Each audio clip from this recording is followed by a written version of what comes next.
सबसे पहले आप सभी को बहुत बहुत धन्यवाद, आप मेरे वीडियो देखते हैं। तो चलिए दोस्तों, आज के वीडियो शुरू करते हैं। यदि आप चैनल पर नए होंगे तो चैनल को सब्सक्राइब करिए, बगल वाला घंटा के निशान उसे दबा दीजिए।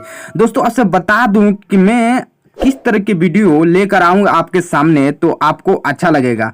आप कमेंट करके जरूर बताइए। अगर आपको इंटरेस्ट है न्यूज रिपोर्टिंग का वीडियो देखने में, तो आप लोग कमेंट करके जरूर बताइएगा कि मैं न्यूज के संबंधित वीडियो लेकर आऊं आपके सामने, तो कैसा लगेगा। यदि आपको कॉमेडी के संबंधित वीडियो चाहिए तो आप लोग कमेंट में बताइए कि कॉमेडी वीडियो अगर लेकर आता हूं तो कैसा लगेगा। अगर शिल्पी राज का न्यूज रिपोर्टिंग का वीडियो चाहिए तो वो भी वीडियो में लाने के लिए तैयार हूं। बस आप लोग केवल कमेंट करिए और बताइए किस तरह के वीडियो देखना पसंद करेंगे। उस टाइप के वीडियो मैं लेकर आऊंगा आपके सामने। आपसे बता दूं कि शिल्पी राज का इतना ज्यादा वीडियो चल रहा है और शिल्पी राज का इतना ज्यादा वीडियो भी मैं दे रहा हूं आपको देखने के लिए, तो आप लोग अच्छा खासा हमें प्यार दे रहे हैं वीडियो पर, प्रत्येक वीडियो पर। आपसे बता दूं कि विवेक पटेल से एक बार जाकर फिर से मिलूं या नहीं मिलूं, आप लोग कमेंट में जरूर बताइए। और किस तरह के वीडियो लेकर आऊं आपके सामने आप लोग जरूर बताइएगा।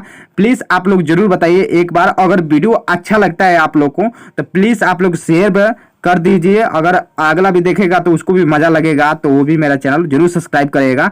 आप लोग प्लीज सपोर्ट करिए और बताइए जरूर कि मैं किस तरह की वीडियो लेकर आऊं आपको सामने, तो अच्छा लगेगा। कॉमेडी के संबंधित या रिपोर्टिंग की संबंधित, तो चैनल पर नए होंगे तो चैनल को सब्सक्राइब करिए, बगल वाला घंटा के निशान दबाइए ऐसे इंटरेस्टिंग वीडियो देखने के लिए। तो नमस्कार दोस्तों।